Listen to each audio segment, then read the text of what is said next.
തോൾ സന്ധിയിലെ പ്രശ്നങ്ങൾ.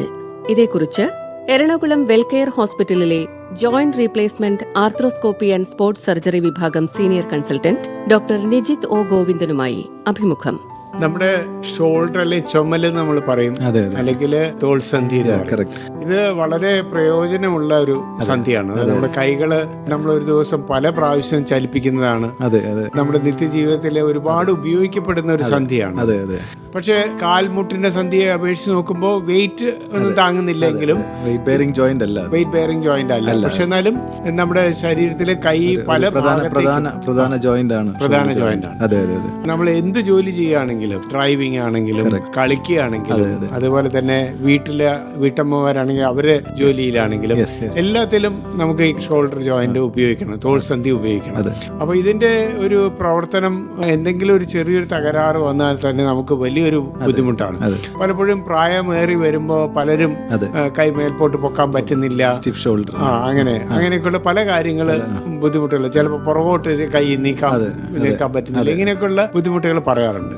തോൾസന്ധിയുടെ കാര്യം പറയുകയാണെങ്കിൽ ഇതൊരു വെയിറ്റ് ബെയറിംഗ് ജോയിന്റ് അല്ല, പക്ഷേ ഇതൊരു കോംപ്ലക്സ് ജോയിന്റ് ആണ്. Complex joint and it's A deeply seated joint. ഇപ്പം മുട്ടിനെയൊക്കെ അപേക്ഷിച്ച് നോക്കുമ്പോൾ ഷോൾഡർ ജോയിന്റ് വളരെ ഡീപ്പാണ്, ബോഡിയിൽ കുറച്ച് ഡീപ്ലി സീറ്റഡ് ജോയിന്റ് ആണ്. ആൻഡ് കുറച്ച് ഉള്ളിലേക്ക് ഇറങ്ങിയിരിക്കുന്നതാണ്. പിന്നെ ഒരു കോംപ്ലക്സ് ജോയിന്റ് ആണ് അത്. ആക്ച്വലി ഒരു 3 to 4 ചെറിയ ജോയിന്റ് ചേർന്നിട്ടുള്ള ഒരു കൂട്ടം ജോയിന്റ്സ് ആണ് ആക്ച്വലി ഈ തോൾസന്ധി എന്ന് പറയുന്നത്. അതിൽ തന്നെ ഒരു മേജർ പോർഷൻ ആണ് ഈ ഗ്ലീനോ ഹ്യൂമറൽ ജോയിന്റ്. അതായത് നമ്മുടെ കൈയിന്റെ മോൾ ഭാഗവും ഷോൾഡർ ബ്ലേഡിന്റെ outer side, cup and ball, അതായത് ബോൾ ആൻഡ് സോക്കറ്റ് ജോയിന്റ് ആണ്. ഇതൊരു ബോൾ ആൻഡ് സോക്കറ്റ് ജോയിന്റ് ആണ്. നമുക്ക് പല രീതിയിൽ അതെ. അതുകൊണ്ട് തന്നെ പക്ഷേ ഇതിന് ബാക്കി ബോൾ ആൻഡ് സോക്കറ്റ് ജോയിന്റ്സിനെ അപേക്ഷിച്ച് നോക്കുമ്പോൾ കുറച്ച് വ്യത്യാസങ്ങളുണ്ട്. അതായത് ഇവിടെ ഈ ബോൾ വലുതും കപ്പ് ചെറുതുമാണ്. അതുകൊണ്ട് തന്നെ ഈ ജോയിന്റ് ഇൻഹറന്റ്ലി വെരി അൺസ്റ്റേബിൾ, അസ്ഥിരമായിട്ടുള്ള ഒരു ജോയിന്റ് ആണ്. ഈ ജോയിന്റിന്റെ സ്റ്റെബിലിറ്റി പ്രൊവൈഡ് ചെയ്യുന്നത് mainly ligaments and muscles around the joints. ചുറ്റുമുള്ള മസിൽസും, തോൾ സന്ധി ചുറ്റുമുള്ള മസിൽസും പിന്നെ ലിഗമെന്റ്സ് ഒക്കെയാണ്. സാധാരണ വേറൊരു ബോൾ ആൻഡ് സോക്കറ്റ് ജോയിന്റ് എടുക്കുകയാണെങ്കിൽ അതിന്റെ മെയിൻ കൺസ്ട്രെയിൻസ് എന്ന് പറയുന്നത്, അല്ലെങ്കിൽ അതിന്റെ main stability is provided by bony structures, അസ്ഥികളാണ്. ഇത് തന്നെയാണ് ഇതിന്റെ റീസൺ. മൂവ്മെന്റ് കൂടുതലാണ്, പക്ഷെ സ്റ്റെബിലിറ്റി കുറവാണ്. അതുകൊണ്ട് തന്നെയാണ് ഈ ഷോൾഡർ എന്തെങ്കിലും ഒരു പെയിൻഫുൾ കണ്ടീഷനിൽ സ്റ്റിഫായി പോകാനുള്ള സാധ്യത കൂടുതലാണ്. ബാക്കി ജോയിന്റ്സ് അപേക്ഷിച്ച് നോക്കുമ്പോൾ സാറ് പറഞ്ഞു ഏജ് ആകുമ്പോൾ കൈ പോക്കാൻ പറ്റില്ല. അപ്പൊ any painful condition around the shoulder, അത് മെയിൻലി ഒരു സ്റ്റിഫ്നെസ് കമ്പാരിറ്റീവ്ലി നേരത്തെ വരും, സ്റ്റിഫ്നെസ്സിലേക്ക് പോകും. ബിക്കോസ് ആ സോഫ്റ്റ് ടിഷ്യൂ പെട്ടെന്ന് ടൈറ്റ് ആയി. ബാക്കിയുള്ള ജോയിന്റ്സിനെ അപേക്ഷിച്ച് ഈ സോഫ്റ്റ് ടിഷ്യൂ സ്ട്രക്ചേഴ്സിന് വളരെ പ്രാധാന്യമുണ്ട് തോൾസന്ധിയെ സംബന്ധിച്ചിടത്തോളം. പിന്നെ റൊട്ടേറ്റർ കഫ് എന്ന് പറഞ്ഞ സ്ട്രക്ചേഴ്സ് ആണ് ഇതിന് മെയിൻലി സ്റ്റെബിലിറ്റി പ്രൊവൈഡ് ചെയ്യുന്നത്. പിന്നെ ഈ കപ്പിനാണെങ്കിൽ ഒരു സംതിങ് കോൾഡ് ലേബ്രം, ഒരു ലേബ്രം എന്ന് പറഞ്ഞിട്ട് ഒരു ബമ്പർ ഉണ്ട്, ഒരു സോഫ്റ്റ് ടിഷ്യൂ ബമ്പർ. ഇത് ഈ ഗ്ലീനോയിഡ് ഈ കപ്പിന് ആഴം കൂട്ടാൻ വേണ്ടിയിട്ടുള്ളതാണ്. അതും ഒരു എല്ലല്ല, അതൊരു ബോണി സ്ട്രക്ചർ അല്ല, അതൊരു മൃദുവായിട്ടുള്ള സാധനമാണ്. ഇതിനൊക്കെ ഇത് റിലേറ്റഡ് ആണ് ഷോൾഡറിന്റെ മിക്കവാറും പരിക്കുകളും ഷോൾഡറിന്റെ പ്രോബ്ലംസ് എല്ലാം. അപ്പോൾ ഇതുകൊണ്ട് തന്നെ ഒരു കോംപ്ലക്സ് ജോയിന്റ് ആണ്, ഡീപ്ലി സീറ്റഡ് ജോയിന്റ് ആണ്, സ്റ്റെബിലിറ്റി കുറവാണ്, മൊബിലിറ്റി കൂടുതലാണ്. ഈ കാരണങ്ങൾ കൊണ്ട് തന്നെ ഇതിന്റെ പ്രോബ്ലം പോയിന്റ് ഔട്ട് ചെയ്ത് ഡയഗ്നോസ് ചെയ്യലും കുറച്ച് ഡിഫിക്കൽട്ട് ആണ്. ഷോൾഡറിന് physical examination is very important. പിന്നെ വേദന തന്നെ പല രൂപത്തിലായിരിക്കും പ്രസന്റ് ചെയ്യുക. അപ്പോൾ ഡോക്ടർ, ഇതില് പരിക്കുകൾ എന്ന് പറഞ്ഞു കഴിഞ്ഞാൽ എന്തൊക്കെ തരത്തിലുള്ള പരിക്കുകളാണ് ഉണ്ടാവുക?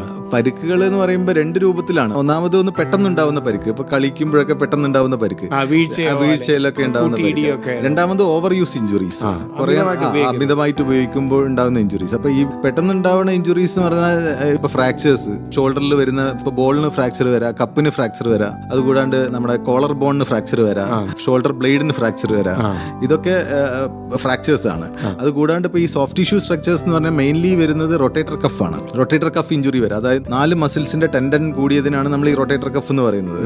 ഈ റൊട്ടേറ്റർ കഫ് ആണ് നമ്മുടെ ഷോൾഡറിന്റെ മൂവ്മെന്റ്സ് കൺട്രോൾ ചെയ്യുന്നത്, ചലനം നിയന്ത്രിക്കുന്നത്. അതായത് അബ്ഡക്ഷൻ, കൈ മുകളിലേക്ക് പൊക്കുക, rotation, internal rotation, external rotation, ഇതെല്ലാം ചെയ്യുന്നത് റൊട്ടേറ്റർ കഫ് മസിൽസ് ആണ്. അപ്പം നെക്സ്റ്റ് റൊട്ടേറ്റർ കഫ് മസിൽസിന് ഇഞ്ചുറി വരാം. പിന്നെ ഞാൻ പറഞ്ഞു ഈ ലേബ്രത്തിന്റെ കാര്യം പറഞ്ഞു. ഈ ലേബ്രം എന്ന് പറഞ്ഞു കഴിഞ്ഞാൽ നമ്മൾ ഗ്ലീനോയിഡിന് ആഴം കൂട്ടാൻ വേണ്ടിയിട്ടുണ്ടാവുന്ന സാധനം.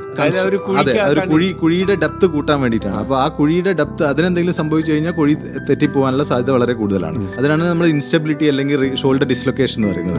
ഷോൾഡർ സ്ഥാനം തെറ്റിപ്പോകുന്നത് ഈ ഒരു കാരണം കൊണ്ടാണ്. ഒന്നൊക്കെ ലേബ്രം അല്ലെങ്കിൽ പിന്നെ ബോണിന് എന്തെങ്കിലും ഡിഫക്റ്റ് ഉണ്ടെങ്കിലും അത് സംഭവിക്കും. സംഭവിക്കുക. ബോളിനോ അതോ കപ്പിനോ എന്തെങ്കിലും പ്രോബ്ലം ഉണ്ടെങ്കിലും ഇതേ കാര്യം തന്നെ സംഭവിക്കും. പിന്നെ മൂന്നാമതായിട്ട് കണ്ടുവരുന്നതാണ് നമ്മുടെ ഈ ബൈസെപ്സിന്റെ ടെൻഡൻ ഒറിജിനേറ്റ് ചെയ്യുന്നത് ഈ കപ്പിന്റെ മുകളിൽ നിന്നാണ്, ഷോൾഡറിന്റെ ജോയിന്റിന്റെ ഉള്ളിൽ നിന്നാണ്. ഓവർ ഹെഡ് ആക്ടിവിറ്റീസ് ഒക്കെ ചെയ്യുന്ന ആളുകൾ അല്ലെങ്കിൽ ഓവർ ഹെഡ് അത്ലറ്റ്സ്,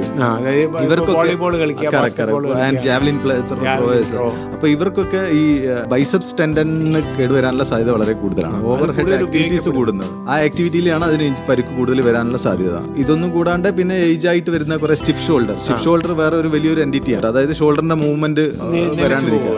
അത് ഈവൻ ഡയബറ്റിക് പേഷ്യൻസിൽ സംഭവിക്കുക. ഡയബറ്റിക് ന്യൂറോപ്പതി, അതെ, ഡയബറ്റിക് ന്യൂറോപ്പതി നമ്മളെ കാലിലേക്കൊക്കെ തരിപ്പ് പെരുപ്പൊക്കെ വരുന്ന മാതിരി ജോയിന്റിന്റെ ഉള്ളിലേക്ക് something called sympathetic neuropathy.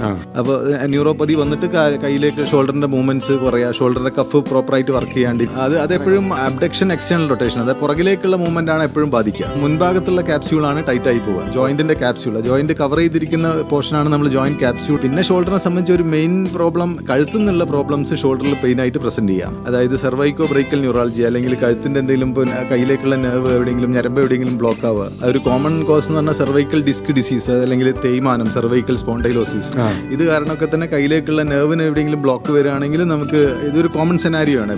Clinical examination is very important. കഴുത്തുനിന്ന് വരുന്ന പ്രോബ്ലം ആണെങ്കിൽ നമുക്ക് സെൻസറി മോട്ടോർ ഡെഫിസിറ്റ് ഉണ്ടാവും, അതായത് കയ്യിലേക്ക് ബലക്കുറവ്, തരിപ്പ്. അതേസമയത്ത് ഇപ്പോൾ ഷോൾഡറിന്റെ ഉള്ളിൽ തന്നെ വരുന്ന ഇപ്പോൾ റൊട്ടേറ്റർ കഫ് ഇഷ്യൂ ആണെങ്കിലും അല്ലെങ്കിൽ ലേബ്രത്തിന്റെ റിക്കറന്റ് ഡിസ്ലൊക്കേഷൻ സിറ്റുവേഷൻ ആണെങ്കിലും സ്ലാബ് ടയർ അല്ലെങ്കിൽ ബൈസെപ്സ് ടെൻഡൻ പ്രോബ്ലം ആണെങ്കിലും നമുക്ക് ഈ സെൻസറി മോട്ടോർ ഡെഫിസിറ്റ് അല്ലെങ്കിൽ കയ്യിലേക്ക് തരിപ്പ് അല്ലെങ്കിൽ മരവിപ്പ്, ബലക്കുറവ്, അങ്ങനത്തെ ഇഷ്യൂസ് ഒന്നും ഉണ്ടാവില്ല. ക്ലിനിക്കൽ എക്സാമിനേഷനിൽ ഇപ്പോൾ നമ്മൾ ഈ സോഫ്റ്റ് ടിഷ്യൂ പ്രോബ്ലംസ് ആണ് നമ്മൾ സസ്പെക്ട് ചെയ്യുന്നുണ്ടെന്ന് ഓഫ് കോഴ്സ് നമുക്ക് ആദ്യം എക്സ്റേ എടുത്ത് നോക്കേണ്ടി വരും. അത് കൂടാണ്ട് ചിലപ്പോൾ ഇപ്പോൾ റൊട്ടേറ്റർ കഫ് ഇഷ്യൂ ആണ് അല്ലെങ്കിൽ ലേബറൽ ഇഷ്യൂസ് ഒക്കെ ആണെങ്കിൽ of course will have to go for MR. Diabetic patients ആണെങ്കിൽ ഇപ്പോൾ നമുക്ക് HbA1c അല്ലെങ്കിൽ സീറം ഫ്രക്ടോസമിൻ അല്ലെങ്കിൽ FBS, RBS ഷുഗർ ലെവൽ നോക്കണം. യൂറിക് ആസിഡ്, അങ്ങനെയുള്ള പേഷ്യൻ്റ് പോസിബിലിറ്റീസ് ആണ്. These are all possibilities. അപ്പം അങ്ങനെയുള്ള സപ്പോർട്ടീവ് ബ്ലഡ് ഇൻവെസ്റ്റിഗേഷൻസ് ഓൾസോ നമുക്ക് ചെയ്യേണ്ടി വരും. ചിലപ്പോൾ സന്ധിവാതത്തിന്റെ പ്രശ്നം, അപ്പൊ നമ്മൾ അത് സെക്കൻഡറി ഓസ്റ്റിയോ ആർത്രൈറ്റിസ്, അത് ഇപ്പം ഷോൾഡറിലും സംഭവിക്കാം. യൂഷ്വലി വെയിറ്റ് ബെയറിംഗ് ജോയിന്റ്സിലാണ്, നീ ഹിപ്പിലൊക്കെയാണ്. പക്ഷേ ഈ secondary osteo arthritis non weight bearing joint ആയ തോൾസന്ധിയിലും വളരെ കോമൺ ആയിട്ട് കാണുന്ന ഒരു സംഭവമാണ്. പിന്നെ ഇൻഫെക്ഷൻസ് വരാം, TB പോലെയുള്ള പല ഇൻഫെക്ഷൻസും ഷോൾഡറിൽ വരാം. ഇപ്പൊ ഈവൻ പയോജനിക് അല്ലെങ്കിൽ ബാക്ടീരിയൽ ഇൻഫെക്ഷൻസ് ഷോൾഡറിൽ വരാം. അപ്പൊ അങ്ങനെയൊക്കെയുള്ള ഒരു സെനാരിയോയിൽ നമുക്കൊരു complete blood count, ESR, CRP എന്നൊക്കെ പറഞ്ഞ ബേസിക് ബ്ലഡ് ടെസ്റ്റ് ചെയ്യേണ്ടത് അനിവാര്യമാണ്. ഇപ്പൊ റിക്കറന്റ് ഡിസ്ലൊക്കേഷൻ ഒക്കെ ഷോൾഡർ സാധാരണ സംഭവിക്കുക യങ്ങർ ഏജ് ഗ്രൂപ്പിലാണ്. 20 ഇയേഴ്സിലൊക്കെയാണ്, 20 to 30 ഇയർ ഏജ് ഗ്രൂപ്പിന്റെ ഒരു പ്രോബ്ലം ആണ് ഈ റിക്കറന്റ് ഡിസ്ലൊക്കേഷൻ. അത് അഡ്രസ് ചെയ്യാണ്ടിരുന്ന ഓഫ് കോഴ്സ് ഇപ്പോൾ 30s-ലും 40s-ലും ഒക്കെ വരാം. പിന്നെ ഈ റൊട്ടേറ്റർ കഫ് ഇഷ്യൂസ്, ഇതേമാതിരി കുറച്ചുകൂടി ഏജ് അഡ്വാൻസ്ഡ് ആയിട്ടുള്ള ആളുകളുള്ളവർ, ഇംപിഞ്ച്മെന്റ് എന്ന് പറഞ്ഞ ഒരു കണ്ടീഷൻ ഉണ്ട്. ഈ കഫ്, റൊട്ടേറ്റർ കഫ് അല്ലെങ്കിൽ ഈ ടെൻഡൻസ് അമർന്നു പോകുക, എല്ലിനടിയിൽ കുടുങ്ങി പോകുക, അതൊക്കെ ഒരു 30-40 ഇയർ ഏജ് ഗ്രൂപ്പിന്റെയാണ്. പിന്നെ റൊട്ടേറ്റർ കഫ് ഡീജനറേറ്റീവ് ടയേഴ്സ് ഒക്കെ ഒരു 50+ ആളുകളിൽ, അതായത് തേയ്മാനം അല്ലെങ്കിൽ കഴുത്തിന് കുറെ നാളായിട്ട് പ്രോബ്ലം ഉണ്ട്, അതിന്റെ സെക്കൻഡറി ആയിട്ടൊക്കെ അതൊക്കെ പ്രായം കൂടുതൽ ആയിട്ടുള്ള ആളുകൾ കാണുന്നതാണ്. പിന്നെ ഇപ്പം ആക്ടിവിറ്റി ലെവലിലൊക്കെ ഓരോ ഫാക്ടേഴ്സ് ആണ്, അത് എന്ത് ജോലിയാണ് ചെയ്യുന്നത്. അപ്പോൾ ഈ ടീച്ചേഴ്സ് ഒക്കെ ആണെങ്കിൽ ഓവർ ഹെഡ് അബ്ഡക്ഷൻ അവർക്കും ഉണ്ട്. ആക്ച്വലി ബോർഡിൽ എഴുതുക, ഇതൊക്കെ ചെയ്യുമ്പോൾ ഇപ്പം ഈ ഈവൻ ബൈസെപ്സ് ടെൻഡൻ, ഇപ്പൊ നമ്മൾ javelin play, activity level, patient age, everything will have to consider. പക്ഷേ ഒട്ടുമിക്ക കാര്യങ്ങളും നമുക്ക് ഇനിഷ്യലി തന്നെ ട്രീറ്റ് ചെയ്യുക. Initially rest, anti inflammatory medicine, അത് കഴിഞ്ഞ് പെയിൻ കുറച്ച് കുറഞ്ഞു കഴിഞ്ഞാൽ നമുക്ക് കുറച്ച് strengthening exercise, especially rotator cuff muscle strengthening. നമുക്ക് ഈ തെറാബാൻഡ്സ് എന്നൊക്കെ പറഞ്ഞ ഇലാസ്റ്റിക് ബാൻഡ്സ് അവൈലബിൾ ആണ്. അപ്പൊ അതൊക്കെ വെച്ചിട്ട് സയന്റിഫിക്കലി ചെയ്യണം. അത് അറിയണം ഏത് കഫാണ് കേട്, ഏത് കഫാണ് നമ്മൾ സ്ട്രെങ്തൻ ചെയ്യേണ്ടതെന്ന് അറിഞ്ഞിട്ട് അങ്ങനെ കഫ് സ്ട്രെങ്തൻ ചെയ്യുക. അപ്പൊ അതൊക്കെ ഒരു പരിധി വരെ പിന്നീട് ഡാമേജ് സംഭവിക്കാതിരിക്കാനുള്ള ഒരു മുൻകരുതലുകളാണ്. പിന്നെ ഫിസിയോതെറാപ്പി വിൽ ഹെൽപ്പ്. അതും ഡയഗ്നോസ് ചെയ്ത കണ്ടീഷൻ അനുസരിച്ചിട്ട് നമുക്ക് ഫിസിയോതെറാപ്പിയും വളരെ ഹെൽപ്ഫുൾ ആയിട്ടുള്ള ഒരു കുറെ നാളായിട്ട് നമ്മളിപ്പോ ഈ rotator cuff muscle problem address ചെയ്യാണ്ടിരുന്ന something called cuff arthropathy. Ultimately ഇത് ജോയിന്റ് തേയ്മാനാണ്, ഷോൾഡർ ജോയിന്റ്. ഇപ്പൊ കപ്പും തേയ്മാനം സംഭവിക്കും, ബോളും തേയ്മാനം സംഭവിക്കും. ഈ തേയ്മാനം സംഭവിച്ചാലുള്ള ഒരു പ്രശ്നം എന്താ വെച്ചാൽ, തേയ്മാനത്തിന് പിന്നെ നമുക്കൊരു സയന്റിഫിക്കലി അങ്ങനെ ഒരു തേയ്മാനം മാറിപ്പോവാനുള്ള ട്രീറ്റ്മെന്റ് ഇതുവരെ ആയിട്ടില്ല. പഠനങ്ങൾ നടക്കുന്നുണ്ട് എന്നല്ലാണ്ട് ഒരു ഡെഫിനറ്റ് ട്രീറ്റ്മെന്റ് ഇതുവരെ ആയിട്ടില്ല. അപ്പൊ ആ സിറ്റുവേഷനിൽ മാത്രം നമുക്ക് റീപ്ലേസ്മെന്റ് എന്ന് പറഞ്ഞാൽ അല്ലെങ്കിൽ സന്ധി മാറ്റി വെക്കണ ശസ്ത്രക്രിയനെ പറ്റി ആലോചിക്കേണ്ടി വരും. ഷോൾഡറിന്റെ കാര്യമാണെങ്കിലും അങ്ങനെ തന്നെ, ഷോൾഡറിൽ 2-3 ടൈപ്പ് സന്ധി മാറ്റി വെക്കൽ ഉണ്ട്. പക്ഷേ അൾട്ടിമേറ്റ്ലി സന്ധി മാറ്റി വെക്കേണ്ട ഒരു സിറ്റുവേഷനിലേക്ക് വരും. നമുക്ക് ആ ഒരു സ്റ്റേജിലേക്ക് വരാണ്ട് നോക്കുക എന്നുള്ളതാണ് ഇമ്പോർട്ടന്റ് ആയിട്ടുള്ള കാര്യം. പിന്നെ ഇപ്പോൾ എന്തെങ്കിലും ചെറിയ പരിക്കൊക്കെ ആണെങ്കിൽ നമ്മൾ ചുറ്റുമുള്ള മസിൽസ് ഒക്കെ സ്ട്രെങ്തൻ ചെയ്താൽ ഒരു പരിധി വരെയൊക്കെ muscle strengthening will help. Arthroscopy എന്ന് പറഞ്ഞു കഴിഞ്ഞാൽ നമ്മളെ കീഹോൾ സർജറിയാണ്. അതായത് ഇപ്പോൾ നമ്മൾ ലാപ്രോസ്കോപ്പി എന്ന് പറയും, വയറിലേക്ക് ലാപ്രോസ്കോപ്പി. അതേമാതിരി ആർത്രോ എന്ന് പറഞ്ഞാൽ ജോയിന്റ് ആണ്, ജോയിന്റിനാണ് arthroscopy means to look in to. അപ്പം ജോയിന്റിലേക്ക് നോക്കിയിട്ട് നമ്മൾ ചെയ്യുന്നതാണ്. അപ്പോൾ ഷോൾഡറിനെ സംബന്ധിച്ച് arthroscopy is a very useful surgical procedure. അതെ. ഇപ്പം റൊട്ടേറ്റർ കഫിന്റെ വെരി കോമൺലി ഡൺ റൊട്ടേറ്റർ കഫിന്റെ പ്രോബ്ലംസ് ആണെങ്കിൽ എല്ലാ ഈ പറഞ്ഞ 4 കഫ് മസിൽസും നമുക്ക് ആർത്രോസ്കോപ്പി വഴി അപ്രോച്ച് ചെയ്യാൻ പറ്റും, ഡയഗ്നോസ്റ്റിക് ആയിട്ടും ട്രീറ്റ്മെന്റ് ആയിട്ടും.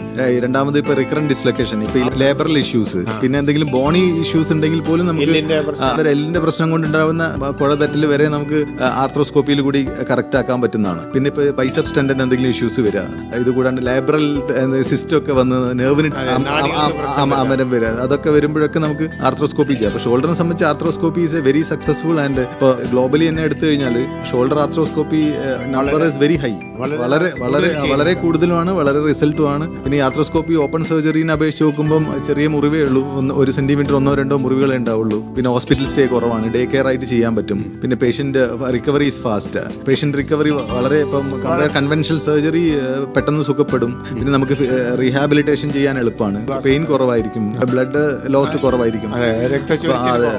അപ്പോൾ തീർച്ചയായിട്ടും നമ്മൾ നിത്യവും വളരെയേറെ ഉപയോഗിക്കുന്ന തോൾ സന്ധി എന്ന് പറയുന്നത് വളരെ പ്രധാനപ്പെട്ടതാണ്. അതിനുണ്ടാകുന്ന പരിക്കുകളും അത്രയും ഗൗരവത്തോടെയാണ് ചികിത്സിക്കുന്നത് എന്നുള്ള ഒരു സന്ദേശമാണ് ഡോക്ടർ നൽകിയത്. അപ്പോൾ ഈ വിലപ്പെട്ട വാക്കുകൾ വളരെ താങ്ക് യു സോ മച്ച്.